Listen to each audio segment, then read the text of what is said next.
এত কম প্রস্তুতি নিয়ে তোমাকে ছোঁয়া একেবারেই ঠিক হয়নি।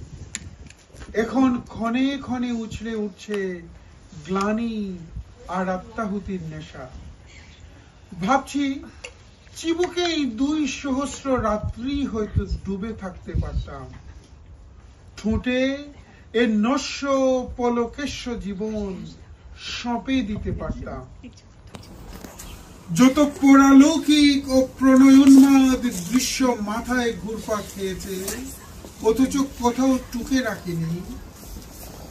বসে বসে হয়তো তোমার গ্রীবায় এসব আঁকতে পারতাম, লতা হয়ে তোমাকে জড়িয়ে পেঁচিয়ে শুয়ে থাকতে পারতাম। জগতের অন্য সব উদ্ভিদ ও প্রাণী হয়ে নিজেকে সমর্পণ করেছি তোমার সমুদয় নৈশব্দে। এটুকু কি বেশি কিছু পারা যেত না?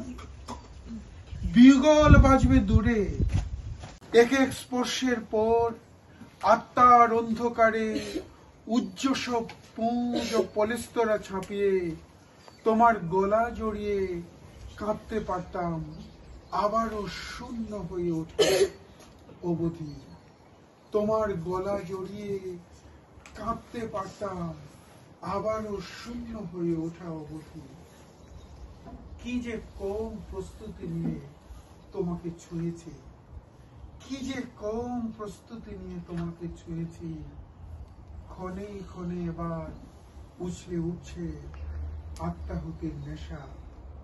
ক্ষণে ক্ষণে এবার উছলে উঠছে আত্মাহুতির নেশা।